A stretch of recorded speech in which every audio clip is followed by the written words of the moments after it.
Salut, j'espère que vous allez bien. Je vous retrouve pour une nouvelle vidéo et aujourd'hui j'avais envie de vous parler de quelque chose que j'aime beaucoup, d'un aliment que j'adore et que je consomme très souvent. J'avais envie de vous parler du saumon. Le saumon est quelque chose qu'on consomme énormément et encore plus en période de fête et de Noël où on mange énormément de saumon fumé. Mais les filets de saumon, les pavés de saumon, comment les cuisiner pour ne jamais s'ennuyer? Comment manger le saumon au quotidien sans tout le temps faire la même cuisson? Je voulais partager avec vous 3 recettes de saumon avec Thermomix pour fêter le saumon encore mieux, le manger encore meilleur et encore plus se régaler. C'est parti! J'ai commencé par une recette que j'adore faire avec le saumon, la quiche. Alors là, j'ai choisi épinard, mais bien sûr, il y a aussi la quiche au poireau qui se fait aussi avec le saumon et c'est vraiment, vraiment délicieux. J'adore la quiche avec du saumon. Le mieux, bien sûr, c'est de le prendre sans peau parce qu'il faut le couper en cubes et il cuit directement dans le four. Il n'y a pas de pré-cuisson à faire, c'est ça qui est bien. Là, j'ai un petit peu galéré longtemps pour enlever la peau. C'est malheureusement pour moi. J'ai acheté du saumon avec peau et c'est tout ce que j'avais. Donc, tant pis. J'ai un petit peu galéré parce que cru, c'est assez compliqué à enlever la peau. Mais bon, à force d'acharnement, je finis par y arriver. Donc... à chaque fois, je sors ce plat, mais à chaque fois, j'oublie qu'il faut que je le mette qu'après. Donc, je déroule ma pâte brisée.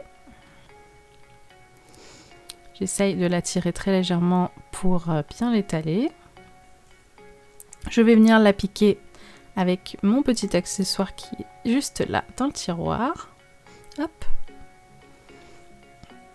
Qui me sert à bien piquer assez profondément la pâte pour ne pas qu'elle gonfle dans le four.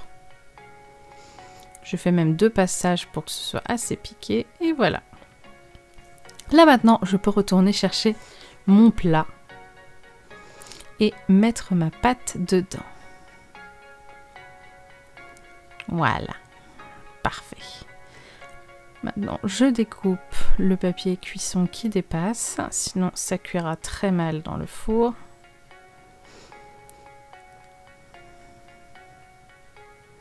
Et ensuite, on pourra passer aux ingrédients. Donc c'est très simple à faire. Il n'y aura que les épinards à cuire, bien sûr. Parce que tout le reste, il n'y aurait pas besoin.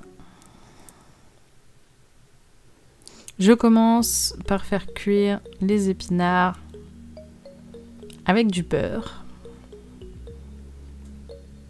Hop, des épinards, des feuilles que j'ai sorties du congèle.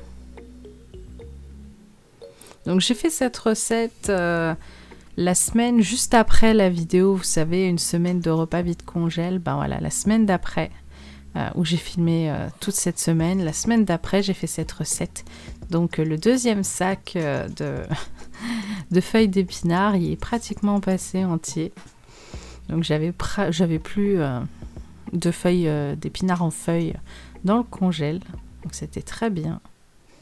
Maintenant, je vais pouvoir égoutter ces épinards. Hop. Et je les laisse égoutter tranquillement. Pendant ce temps, je vais préparer la partie liquide de la quiche. Je vous dis, c'est très rapide à faire. Seul truc qui est long après, c'est la cuisson au four, c'est tout. Mais la préparation est hyper rapide. Et pour les poireaux, c'est pareil, hein, il suffit de cuire les poireaux un petit peu, de les mettre sur la pâte à quiche, sur la pâte, et puis voilà. Le saumon, ce qui est bien, c'est que c'est quelque chose qui cuit très vite. Il n'y a pas à faire de pré-cuisson comme la viande, on met en cube, directement cru sur la pâte, et hop, on enfourne, ça cuit dans le four parfaitement. C'est comme les lardons, hein, le plus souvent, moi dans les gratins de pâtes, je les mets crus dedans, et ils cuisent dans le four largement le temps.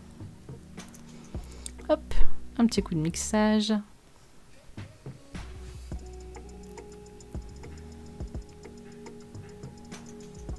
Et voilà, ça suffira largement. Là, je suis honnêtement, la recette, ça m'a surprise qu'ils mettent les épinards dedans et qu'ils mélangent le tout. Mais écoutez, s'ils ont envie de faire comme ça, en tout cas, cette recette était vraiment très très bonne. Je me suis régalée. Et ce qui est sûr, c'est que je la referai, mais sûrement celle au poireau. Poireau feta ou poireau saumon. Hop, je repasse sur ma jolie pâte qui m'attend. Cette fois, pas de pré-cuisson pour la pâte. En tout cas, la recette dit qu'il n'y en a pas besoin. Et c'est vrai que la pâte n'était pas trop molle. C'est souvent quand on fait cuire des choses avec beaucoup de crème, beaucoup de parties liquides, c'est bien de la pré-cuire un peu, parce que sinon la pâte reste très molle en dessous.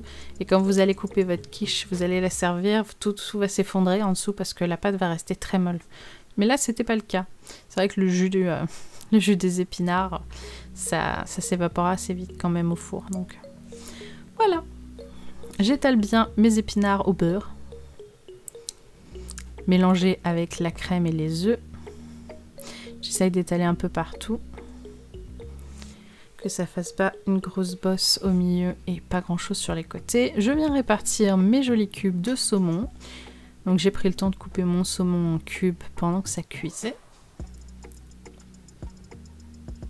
J'essaye de répartir un peu uniformément, de façon à ce que quand je la couperai en 4, il y ait des morceaux de saumon un peu partout.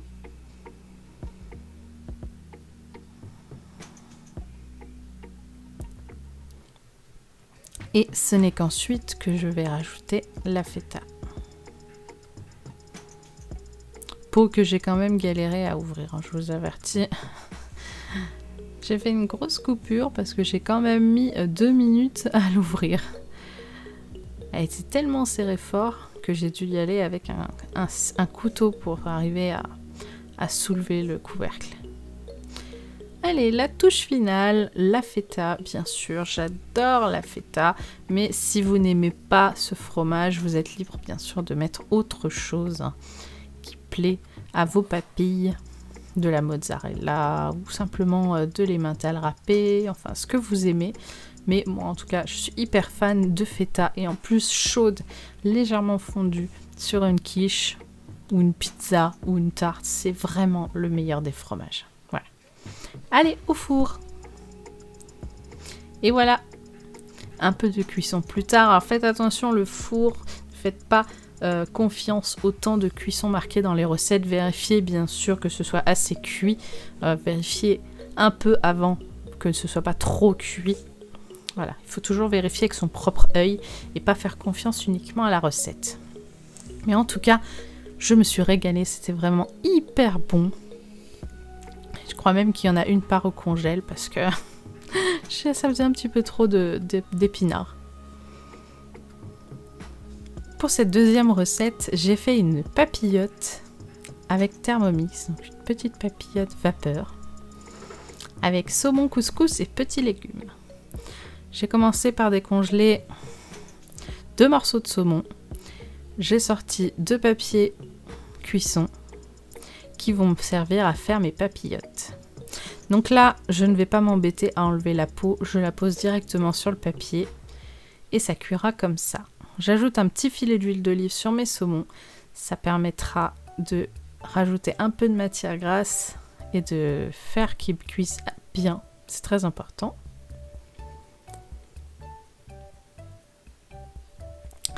Ensuite, je vais m'atteler à la préparation de la semoule de couscous. Donc je mets la semoule dans un bol, je mets tout ce qu'il me reste. Je viens mettre un peu d'eau tiède pour la faire légèrement gonfler. Donc 3 cuillères à soupe comme demande la recette. Et je mélange bien pour répartir l'eau partout. Il faut bien que ça soit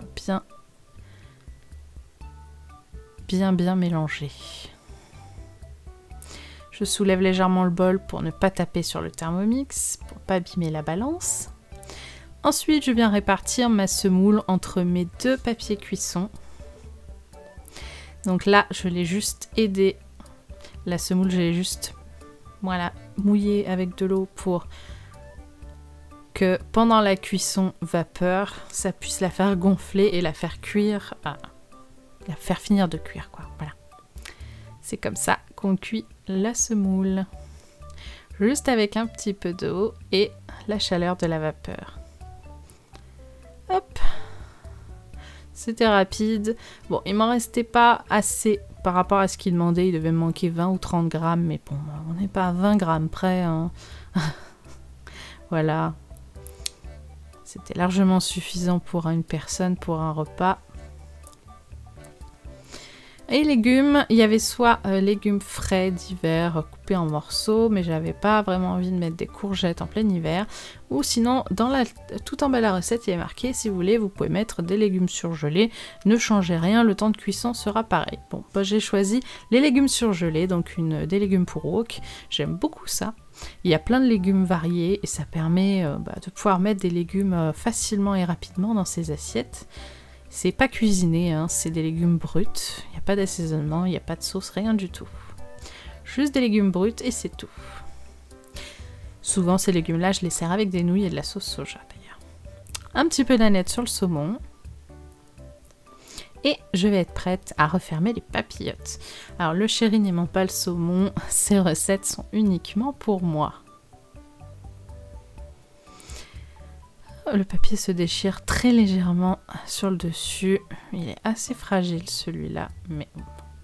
Bon, finalement, j'ai commencé par faire comme ça et au final, je me suis rendu compte que le faire comme une vraie papillote, c'est-à-dire les papillotes de Noël, vous savez, qui sont tordues dans un sens et dans l'autre au bout, ça tient fermé beaucoup plus facilement qu'en le pliant. Voilà, parfait. Ce qu'il faut, c'est que ça soit pas trop ouvert pour que ça cuise bien dedans à l'étouffer. Donc la cuisson en papillote est une des cuissons extrêmement saines pour la santé. Ça ne crée pas vraiment de déchets dans le corps comme la cuisson à la poêle avec tout ce qui est doré. Quand on fait des détox, par exemple qu'on veut nettoyer son foie, et ben, le mieux c'est les cuissons légères, par exemple la vapeur, les papillotes, toutes ces cuissons-là qui ne font pas de doré. Voilà. Par exemple, il faut éviter le four, la poêle. Donc la papillote, c'est un mode de cuisson qui est extrêmement bon pour la santé et qu'on devrait tous faire un peu plus souvent. La papillote, vous n'êtes pas obligé de la faire à l'appareil vapeur. Hein. Si vous n'avez pas de Thermomix, il existe aussi des manières de faire de la papillote au four. Et maintenant, il existe même des fours vapeur. C'est encore mieux et encore plus sain. Moi, je n'ai qu'une vieille gazinière, donc... Mon four est un simple four, même sans fonction de nettoyage, tellement il est vieux. Donc moi, je n'ai jamais testé les fours vapeur, mais si vous en avez un, n'hésitez pas à essayer des recettes et à surtout me faire des retours, parce que ça m'intéresserait beaucoup de savoir comment marchent les fours vapeur. Alors là, c'est très mouillé le papier et il se déchire dans mes mains. Alors j'essaye de mettre une première papillote dans une boîte pour plus tard. Et comme cuit, la peau s'enlève en un tour de main, j'en profite pour l'enlever, au moins ce sera ça à faire en moins de main. Hop, et voilà. Une première papillote. De fait, la deuxième, j'essaye d'enlever le plus d'eau possible. Elle est magnifique, cette papillote. Magnifique. Hop. J'essaye de l'enlever tout doucement. Ah, bah voilà, là encore ça se casse. Tout est parfaitement bien cuit, le poisson est parfaitement cuit, la semoule de couscous aussi, les petits légumes, tout est parfaitement bien cuit. Le premier, je l'ai mangé comme ça, c'était très bon. Le deuxième, j'ai eu envie d'un petit peu plus le lendemain, donc j'ai mis un petit peu de sauce soja dans la semoule et sur les légumes. Et croyez-moi, c'était vraiment hyper bon et ça a donné un petit goût en plus qui m'a manqué la première fois. Donc c'était bien meilleur. Avec la sauce soja la deuxième fois, il manquait cette petite sauce. Voilà. Et voilà, une petite papillote équilibrée, parfaitement bien cuite. Et qui va me permettre de me régaler.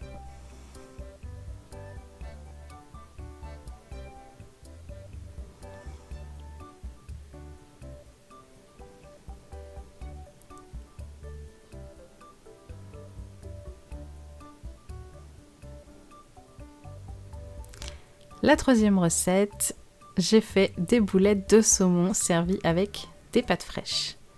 Donc pour les pâtes fraîches, j'ai choisi des tagliatelles. Je commence d'abord par les boulettes de saumon. Alors, normalement, il faut du citron pour cette recette, donc zeste et jus. Moi, je n'aime pas du tout le citron, donc j'en ai pas utilisé. Je vais mixer le saumon avec un peu d'aneth. Normalement, il faut rajouter du zeste de citron et un tout petit peu de jus, mais voilà. Moi, je n'en mets pas du tout, je n'aime pas ça du tout, et mon estomac non plus, ça tombe bien.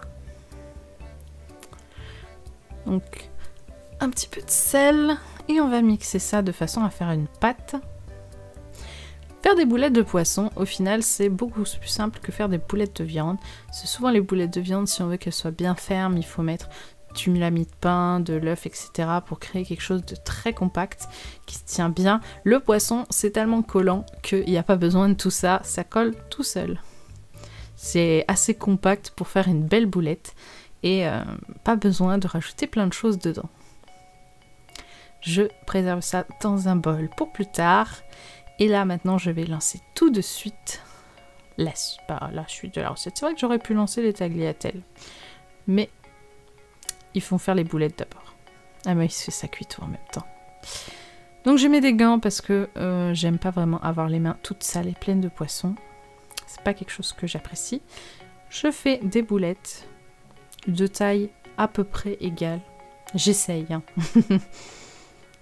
Vous voyez, c'est assez compact tout seul, hein, sans avoir besoin de mettre de la mie de pain ou quoi que ce soit.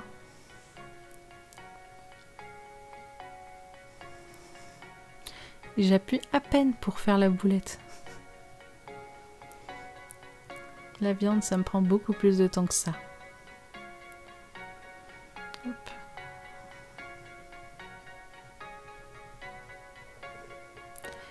Donc ça fera 5 boulettes, même si la dernière du coup je la trouve un peu grosse, et je vais rééquilibrer la taille des boulettes. Ouais, je la trouve vraiment trop grosse celle-là. Hop, voilà. Voilà, 5 boulettes de taille à peu près égale. Voilà. Maintenant, on va passer au tagliatelle et à la cuisson entièrement de tout. Donc je mets de l'eau pour la cuisson des pâtes, je mets de la crème parce que le but c'est que quand les pâtes seront prêtes, il n'y ait plus d'eau dans le bol, que tout soit cuit et qu'il n'y ait plus d'eau du tout.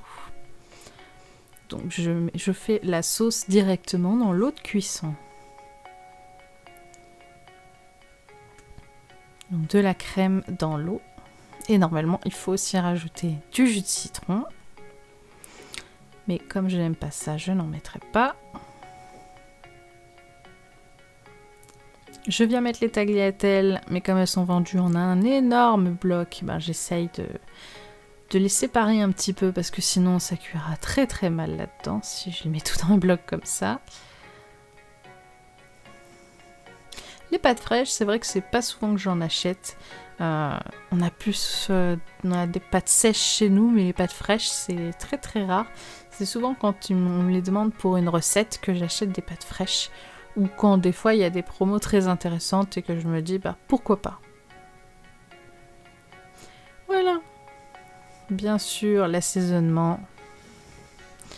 Parce qu'on n'a pas salé l'eau des pâtes, hein. Ils nous le disent à la fin. Ah bah mettez du sel, bah oui. Et c'est parti. Mais justement, bien sûr, on n'oublie pas nos petites boulettes. Alors, j'ai rajouté 5 minutes de plus parce que le temps que ça monte en température et que la vapeur commence à cuire les boulettes, il restait pas beaucoup de temps. Et du coup, le poisson n'était pas cuit. Donc, j'ai quand même rajouté 5 minutes de plus pour que ça soit cuit correctement parce que sinon, le saumon n'aurait pas été cuit. Voilà.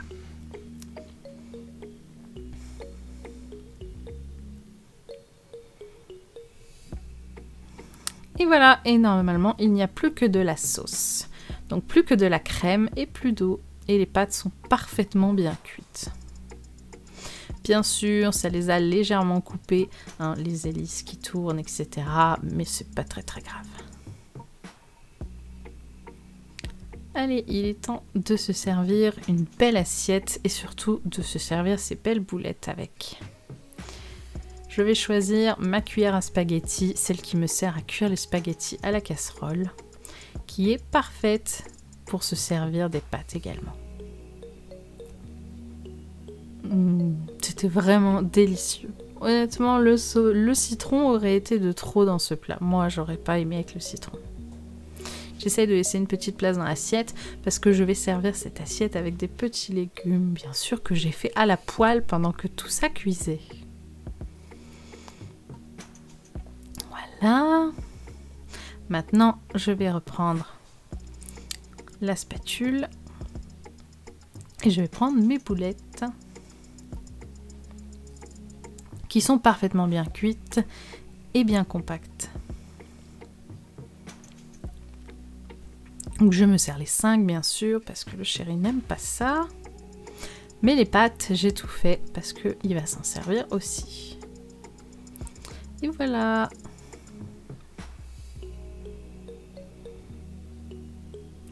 C'est fini. Il n'y a plus qu'à manger.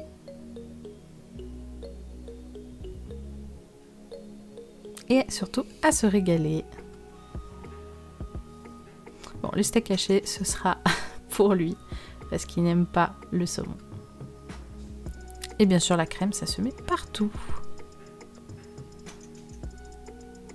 Voilà, j'espère en tout cas que ces 3 recettes à base de saumon vous auront inspiré pour vous aussi cuisiner le saumon de façon différente et ne jamais vous ennuyer avec le poisson. Je suis sûre que ça peut se faire également avec de la truite saumonée, la truite bien rose qui ressemble au saumon, bien sûr. Et si vous avez déjà testé ces recettes, que vous avez l'habitude de les faire, n'hésitez pas à me le dire en commentaire. Ça me fera très plaisir, en tout cas, de discuter avec vous. N'hésitez pas à me suivre également sur les réseaux sociaux. Je partage beaucoup de choses également. Voilà. Et ben, quoi vous dire de plus ? Je vous retrouve dimanche prochain pour une prochaine vidéo. En ce moment, je teste le mois février sans supermarché, mais vous en faites pas, dès la fin du mois, je vous en parlerai plus dans une vidéo. Je vous dis à très bientôt tout le monde, prenez soin de vous et surtout, cuisinez bien. Bisous à tous. Salut!